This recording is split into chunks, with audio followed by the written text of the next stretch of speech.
हैं या फिर सोता आते हैं। 1000 कमियां व्यास जी में निकल जाती है और 1000 कमियां आयोजकों में निकल जाती है। ये सर होता है सुपारी काटने वाला, एक होता है सोता, ये किसी को कष्ट नहीं देते, ये आड़ मूंढते हैं अपने लिए, आड़ मूंढते आराम करने के लिए, बस कोने में बैठ जाएंगे। घर में 2 गोलियां नींद की खाते तब भी नींद नहीं आती, बस यहाँ आते ही सो जाते हैं। हाँ, यहाँ पर सोना भी आराधना है, सोना भी आराधना है। एक माँ कथा सुनती थी ना, कहती पंडित जी आप तो बड़ी सोनी कथा बाचे हो, हरियाणवी माता थी। मैंने बोला माँ तेरे को कौन सी कथा अच्छी लगी? कहने लगे कथा तो सारी ही अच्छी है, आऊं तो मेरा तो ध्यान नहीं लग जाए। कैसे? बोले 10 गोलियां नींद की खाऊं, नींद तब ना आए, तुम कथा शुरू करो नींद तुरंत आ जाए। अब मेरे से बड़ा डॉक्टर है कोई? आज जितने भी लोग हैं, आज जितने भी लोग हैं, या तो शुगर से आते हैं या ब्लड प्रेशर, ये अनिद्रा के कारण ही तो है। अगर कोई यहाँ आ भी जाए, घर में मत सोना, याद रखना जितनी भी मेरी बूढ़ी माँ है ना, घर में नहीं सोना, यहाँ आकर के मजे में। एक अभी है 2-4 दिन और बचे हुए, निरोग हो जाएंगे, मन हल्के हो जाएंगे सब। बोलिए भक्तवत्सल भगवान की। कहने लगे बेटा तेरे को भूख प्यास लगे, तू जलपान कर ले। कहने लगे भूख प्यास ना करता, भूख प्यास ना तो पाप ना करता, भूख प्यास के कारण ही तो पाप होता है। कैसा था ये श्रोता और कैसे थे ये भक्ता? हम लोग तो 10-10 बार खाते हैं, नारायण सुबह उठ करके शुरू हो जाते हैं। जल भी नहीं पिया 4 दिन तक, मुझे भगवान चाहिए बस। ऐसी छटपटाहट जब जीवन जी के जीवन में आती है तब भगवान कृपा करते हैं। कहने लगे तू सच्चा श्रोता, किसी को सच्चा श्रोता कहा गया है जो नींद और भूख दोनों छोड़ दे भगवान के लिए। परीक्षित ना सोया और न भोजन किया, ऐसा श्रोता था। बस आज कहने लगे अजमेर देववीर नाम के राजा हुए हैं, देववीर के शूरसेन हुए, शूरसेन के वसुदेव हुए हैं आगे चल करके। अजमेर के वंश में उग्रसेन नाम के राजा हुए। मथुरा राजधानी थी, मथुरा जो राजधानी थी बड़ा धर्म से पालन करते थे उग्रसेन। राजा राजगुणों कहता, यथा राजा तथा प्रजा। राजगुणों से अगर राजा राजगद्दी पर बैठ जाए तो सारे संसार में सुख और शांति की स्थापना होती है। जैसा राजा केंद्र में बैठता है वैसी ही प्रजा हो जाती है। कोई योगी बैठ जाए तो वो भी योग करना शुरू कर दे जिसको अनुलोम विलोम का भी नहीं पता है। यथा राजा तथा प्रजा। मथुरा राजधानी थी, राजा धार्मिक हो तो प्रजा स्वयं धार्मिक बन जाती है। आज क्या है, हम धर्माचार्य भी सबको धार्मिक बनाना चाहते हैं, हम भी सबसे ऊंची पीठ पे बैठते हैं। सबसे पहली कथा मैं आपको नहीं सुनाऊंगा, मैं अपने को सुनाऊंगा महाराज, क्योंकि इसका श्रोता हम भी हैं। मेरे लिए भी 3 घंटे में कुछ यहाँ रखा हुआ है, आपके लिए नहीं रखा है, हमारे लिए भी कुछ रखा हुआ है। इसलिए तो ये 15-20 मिनट खींचे जाते हैं लास्ट अंतिम के। जैसे सिद्धि आ जाएगी समय से सब काम हो जाएंगे, हमारी भी जिम्मेदारियां बढ़ जाती है। राजा तो राजा थे, राजा की पत्नी नियम नहीं धारण कर पाई, राजा ही नियम नहीं धारण करे, पत्नी को भी नियम धारण करने पड़ते हैं। पत्नी मनमर्जी का जीवन जीती थी, पत्नी के लिए एक ही धर्म है, पति देखो गुरु स्त्री नाम। पत्नी के लिए उसका पति ही एकमात्र गुरु है, उसकी आज्ञा। देवता भी वही है और ऋषि भी उसके लिए वही है। सबसे बड़ी साधना है ये जीवन की।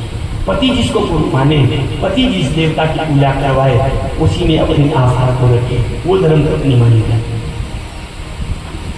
ये नहीं मान पाई, नाम सत्यवती था पर नहीं मान पाई उग्रसेन की पत्नी। धर्म होता है माताओं के लिए, ऋतु धर्म को प्राप्त होती है, ये नहीं मानती थी कुछ नहीं। जैसे आज भी पढ़ी लिखी बेटियां नहीं मानती इन बातों का, आज भी नहीं, वो भी नहीं मानती थी क्योंकि ऊंचा पद था, धन की कमी नहीं थी। मानेगा तो वो जिसके जीवन में अभाव होगा, या जो सनातन को जानेगा वो मानेगा। इसका तो पद ऊंचा था पर मानती कुछ नहीं थे, कुछ नहीं होता है, सब दिखावा है। मानता तब है इस सनातन को जीव जब जीवन में कष्ट आता है। तीसरे दिन माताओं के लिए नियम है कि जब स्नान करने के उपरांत सीधे पति का दर्शन करे, न पति मिले तो उसकी फोटो का दर्शन करे, नहीं तो अपना दर्शन करे शिष्य में सबसे पहले। किसी पर पुरुष का दर्शन ना करे, जिसको वो दर्शन करेगी उसी के गुणों वाला, उसी से युक्त जीव पृथ्वी उसके गर्भ में जन्म लेगा। ऐसा कैमरा है छिपा हुआ माताओं के शरीर में। 3 दिन में इतनी शक्तियां आ जाती है, जिसको पहली बार देखती है ना माँ, वो सीधा खींच करके हृदय में आ जाता है। संतान के होने से पहले बड़ी बहुत सावधान रहना चाहिए हमारे भारतवर्ष की माताओं को, युवान बेटियों को, युवान बेटों को इन कथा की जरूरत है। बुजुर्ग तो सब कुछ जानते ही हैं। आज इसने नियम नहीं माना। तीसरे दिन अपनी सखियों के साथ में सूर्यास्त हुआ और जंगल में घूमने को निकल गए। ध्रुमिल नाम का दैत्य था, घूम रहा था, इसकी छाया पड़ी गर्भ पर, बस शाप देने के लिए तैयार। मैं पतिव्रता हूं, शाप दूंगी। कहाँ की पतिव्रता है? सूर्यास्त हो रहा है, घूमने का समय है ये सूर्यास्त के बाद का। दिन भर समय नहीं मिला घूमने का, जो सूर्यास्त के बाद परसों उठा करके बाजार की तरफ दौड़ रही है। ये बात कही इस असुर ने। असुर घूमते हैं इन बाजारों में जब असमय होता है, जब पराधीनता जिस समय में होती है, स्वतंत्रता नहीं, उस समय सावधान रहना चाहिए। इस असुर को मैं शाप दूंगी। शाप तो तेरा तब लगेगा ना जब तूने लक्ष्मण रेखा को पार न किया होता।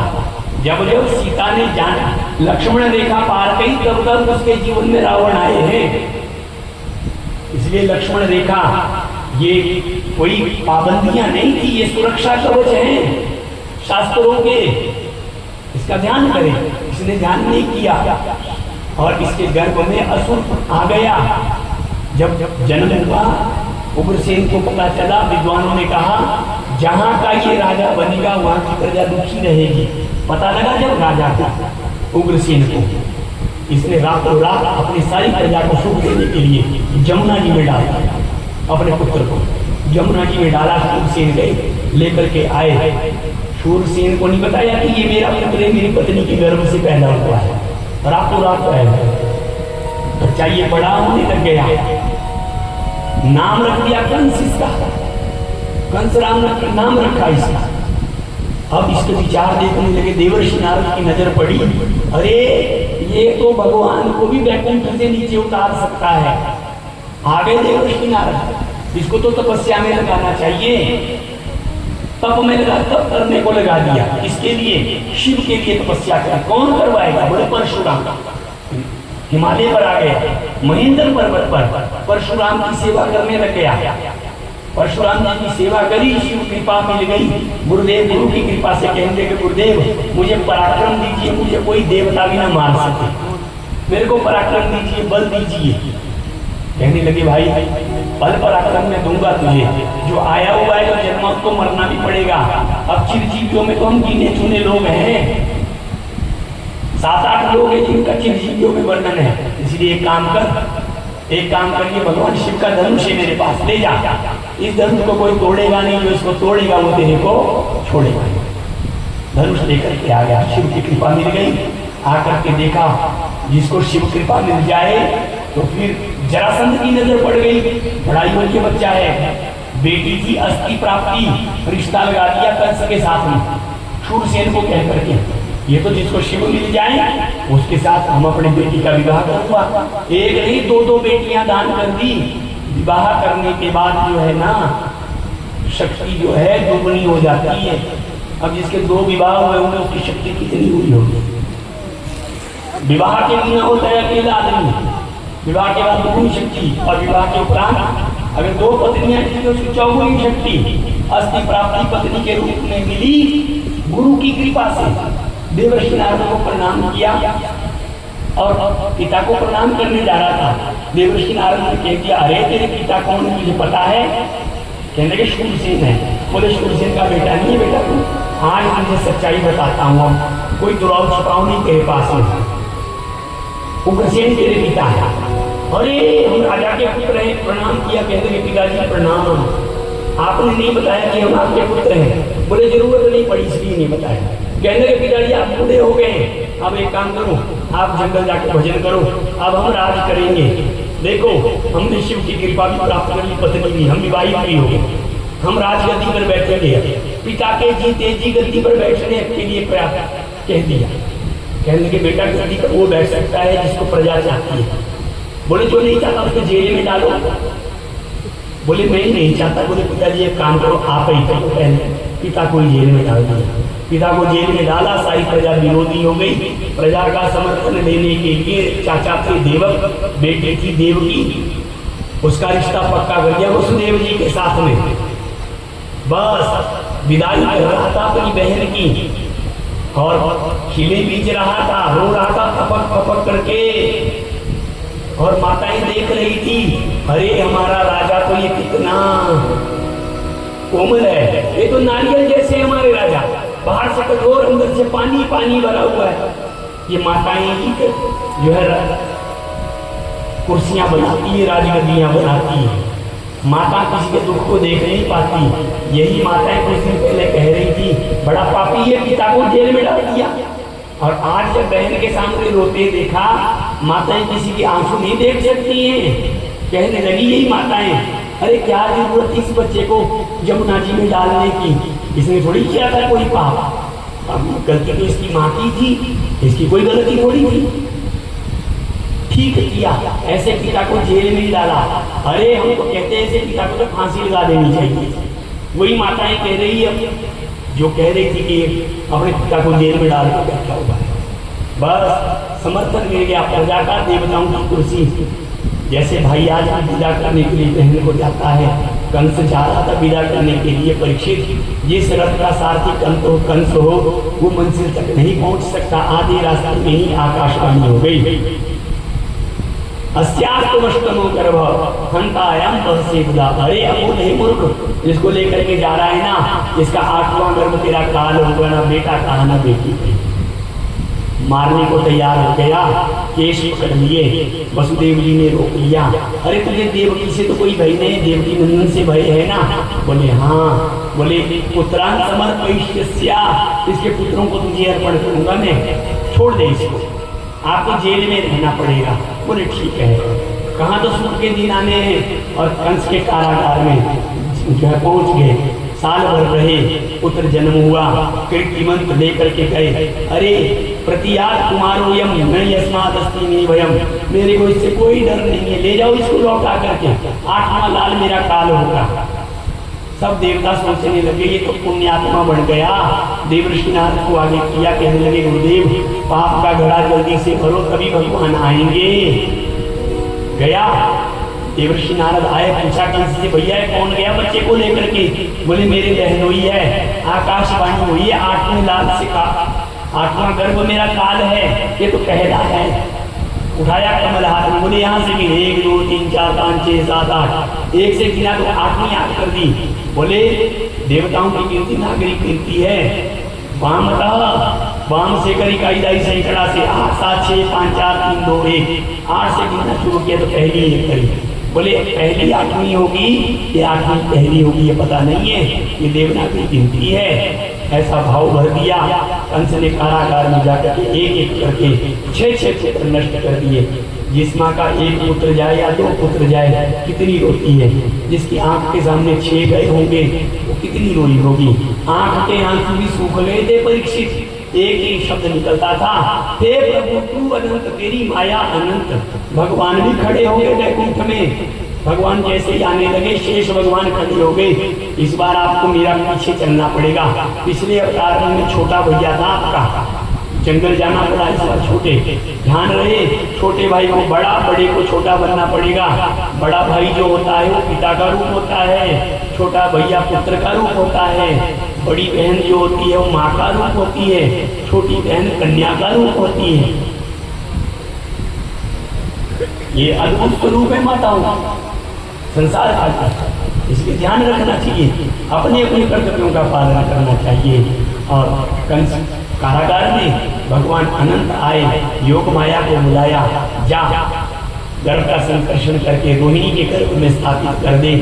जब रोहिणी के गर्भ में स्थापित करने के लिए कहा, भगवान ने सब देवताओं को भगवान ने आज्ञा कर दी, अब मैं भी आऊंगा, जाओ जहां तुम लोगों को जगह मिले जाकर के सब लोग अवतार ले लो। ऐसा ना हो अकेले मत जाना, कोई भी अपनी अपनी शक्तियों के साथ में जाना। मैं भी अपनी आराधनी शक्ति श्री राधा जी के साथ में आऊंगा। भगवान की आज्ञा से समस्त देवी देवता मथुरा मंडल में प्रकट हो गए, आकर के सब जो है भगवान के स्वागत करने के लिए। जैसे ही समस्त देवी देवता आ गए, गर्भ का योग माया को भगवान ने आज्ञा करी, गर्भ मुझे क्या मिलेगा? बोले मेरी एक रात लोग जागेंगे साल में एक बार, तेरी 9 रातें जागेंगे, एक बार नहीं 2 बार। अनेक नामों से जगदम्बा, भद्रकाली, नैना मैया, तारा देवी हैं, अनेक नाम, बढ़िया देवी, अनेक नाम से तेरी पूजा करवाऊंगा। अपनी पूजा करवाने के लिए योग माया ने गर्भ का संकर्षण किया। यशोदा के गर्भ में आई। सारी सृष्टि जब अनुकूल हो जाती है तो भगवान भी आते हैं। बादल भी बरस के थक जाते हैं, प्रकृति अनुकूल हो गई। आषाढ़ महीना आया, बादल घुमड़ करके खूब बरसते हैं। आगे चल करके श्रावण आया और भाद्र का महीना आया, कृष्ण पक्ष आया, प्रतिपदा द्वितीया, तृतीया, चतुर्थी, पंचमी, षष्ठी, सप्तमी, अष्टमी। विश्वास हो गया भगवान अष्टमी को जरूर आएंगे। व्रत ले लिया सबने, दिन में व्रत पूछते हैं, सूर्यास्त हो गया, कोई भगवान नहीं आए। सब ऋषि मुनियों को भी पता चल गया कि भगवान हरे 15 छोड़ करके पहुंच गए जाकर के मथुरा में। सब के सब ऋषि मुनि भी जो है, योगी लोग भी ध्यान छोड़ दिया था सब लोगों ने जो है। और भगवान देखते रहे, इंतजार करते रहे। और रात्रि में जो है बुधवार आया। जब बुधवार अष्टमी तिथि थी, रोहिणी नक्षत्र को इंतजार कर रहे थे भगवान। रोहिणी की कृपा से ही तो भगवान देवकी के गर्भ में आ रहे हैं, इसलिए रोहिणी का इंतजार कर रहे थे। बब कर्ण आया, बब योग आया, बालव कर्ण आया। ठीक आधी रात्रि में भगवान अभिजीत मुहूर्त में चतुर्भुज नारायण के रूप में कंस के कारागार में प्रकट हो गए। वो यज्ञ नारायण भगवान की। जैसे भगवान आए, समस्त देवताओं ने भगवान की गर्भ में स्तुतियां की है। देवता स्तुतियां करके चले गए। वसुदेव की स्तुतियां करने लगे। देव जी सोचने लगी, 2 हाथ को नहीं बचा पाई, 4 हाथ को कैसे बचाऊंगी? 2 हाथ के बन जाओ, 2 हाथ के बन जाओ। भगवान कहने लगे, माँ चिंता मत करो, मुझे कुछ कहना है। मेरे को यहाँ से गोकुल पहुँचा दो, वहाँ से योग माया को लाओ। जाना किसी को ये ना बताना कि मैं तुम्हारा पुत्र हूँ, इसलिए मैंने ये रूप धारण किया है। ऐसा कहकर के भगवान प्राकृतिक शिशु होते हैं। जैसे ही भगवान बाल रूप धारण करते, ब्रह्म रूप बनते हैं, वसुदेव की बेड़ियाँ खुल जाती है।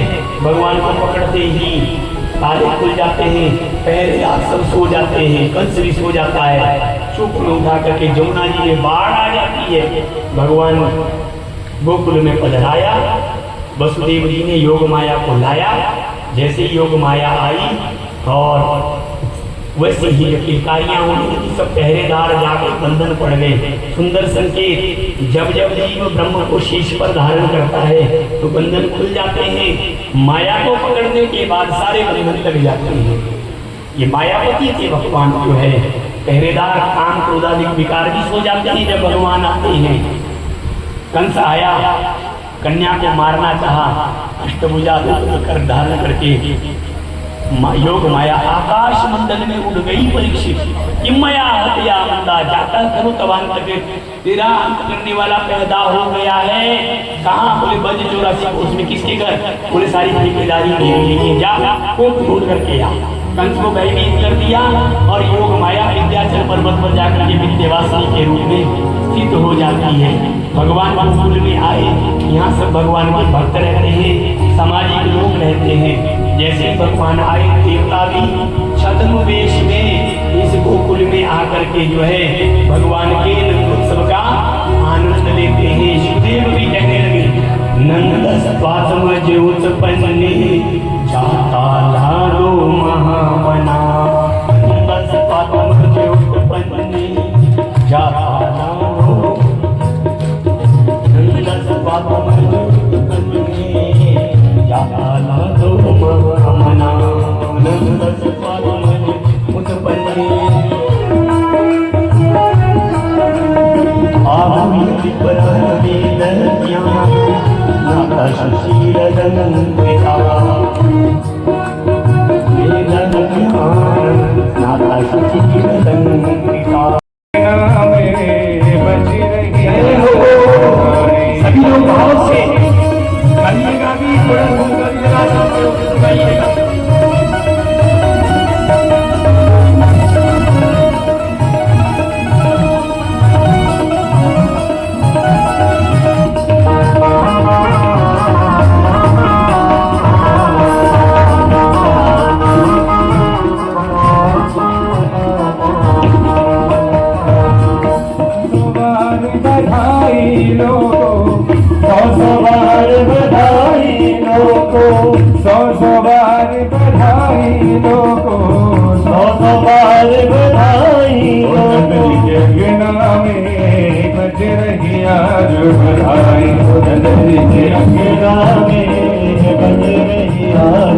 नंद जी के